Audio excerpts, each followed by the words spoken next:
thanks very much, Kevin. You kept to the 10 minutes, that's brilliant. So, Howard, over to you. Okay. Not only did you keep to the 10 minutes, Kevin, but you stole all my lines.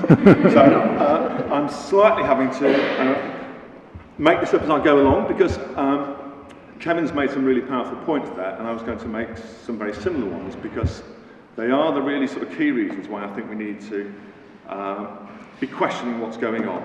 What I'll do is I'll try and just reorientate this a little bit to give it something of a historical perspective and also an international one, because I think that's really interesting. And I'll be happy to take questions whenever. I just want to begin with a quote from David Cameron, actually, from 2009. So this is before the coalition government has taken office, it's before he became Prime Minister. I think it's a really sort of instructive quote from him. I think it's in the Daily Telegraph. The structural change is we've got to bust open the state monopoly on education. It's what's happened in Sweden, in parts of America. It's hugely successful. Just hang on to that phrase for a moment. It's hugely successful. I'll come back to that. It's hugely successful in terms of making sure there is excellence, competition, there's innovation, and new excellent schools come along. It's a big chance.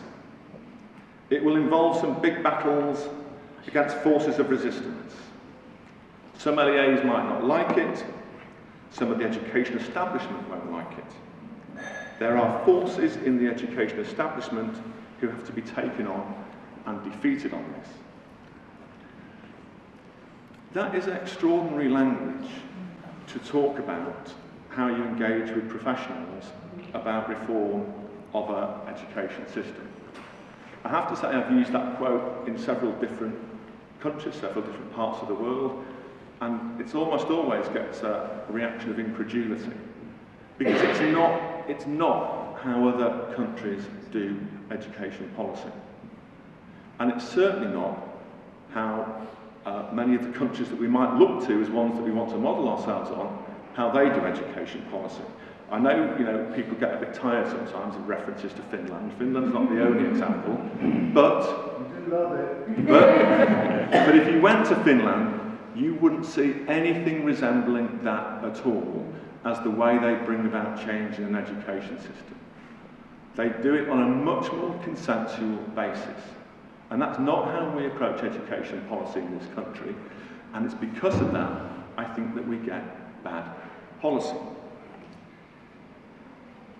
Actually, that statement is dishonest. What it said was, it's hugely successful in terms of excellence, and the example is Sweden and America.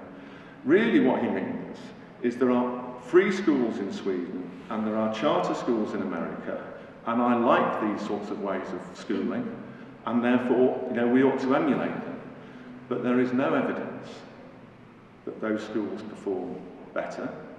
In fact, in Sweden, they demonstrably perform worse, and they are trying to reverse that policy in Sweden. But what it means is, I think that what we're living with now is an educational, ideological experiment that is actually unparalleled almost anywhere else in the world. There is no evidence base for what is taking place in our education system. And if you look across Europe, we're a complete outlier. Now, I actually look at the system now, and I am very grateful that my own child has passed through that school system, because it would make me very angry if she was part of that school system now, which I do think is actually no more than an ideological experiment. We are complete outliers. It's sort of interesting to ask ourselves, well, why have we done something that hardly anybody else is doing? Why do we look so different?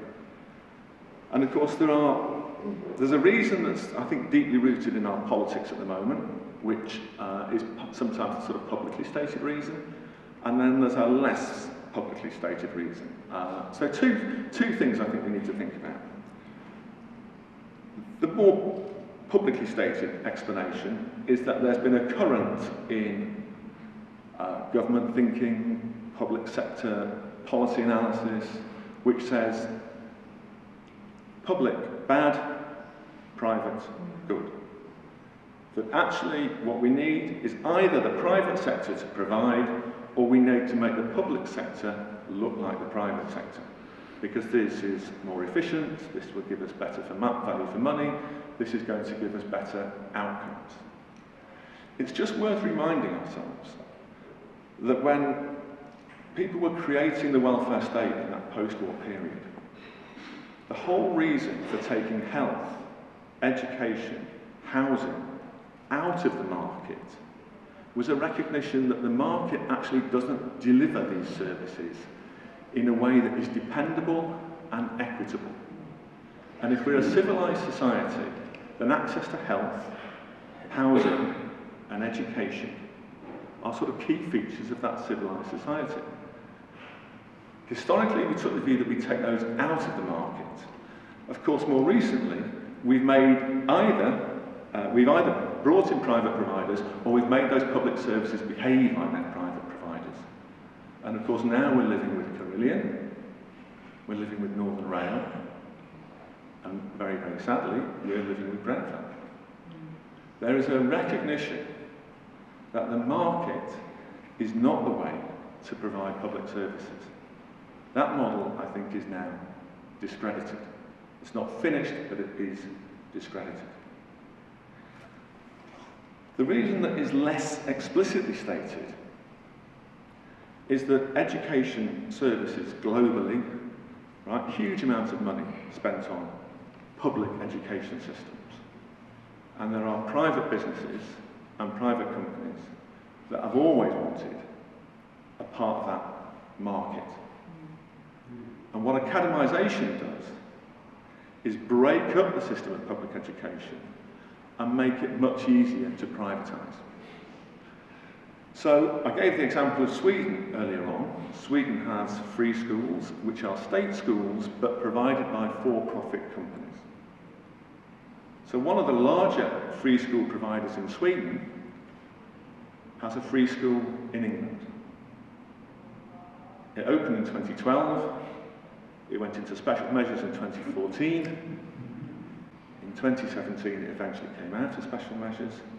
But that business, it is a business, it is a for-profit company in Sweden, has a school in the UK. Jens, which is the largest for-profit, or one of the largest for-profit providers of education in the world, runs academy schools. Now, within the system as it's currently determined, it can't run those schools for profit. But we have created a system which is very close to being able to become for profit. And it's interesting how those companies have embedded themselves in our current public education system, in a sense able to exploit the possibility of for-profit becoming a possibility in the future. 2 minutes. I think we've created a monster. And there isn't anybody who can say to you that academisation will guarantee improved outcomes in your child's school. Kevin pointed it out. There is no evidence base to suggest that academisation will bring about any improvement. But what we can say, because we know and because we see it is bringing forth a sort of range of behaviours that I think are corrupting our public system of public education. Kevin took all my examples.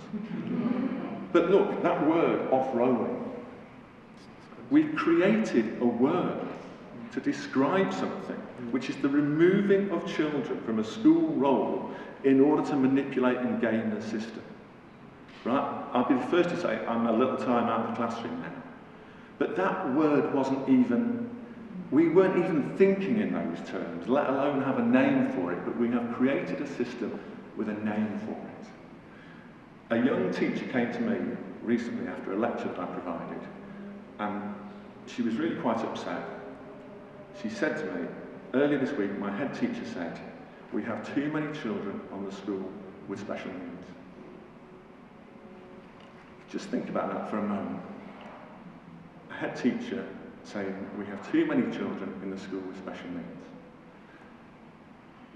Either because there's a cost issue, or because these students aren't necessarily going to perform well in the league tables by which the school is judged.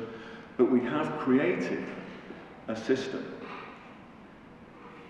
which allows a head teacher to view children with special needs in that way.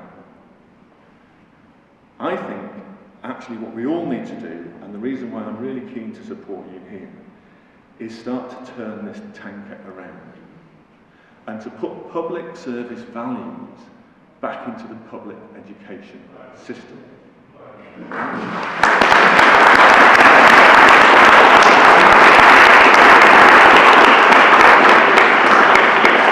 So look, in a very small way, I'm here to support the work that you're doing.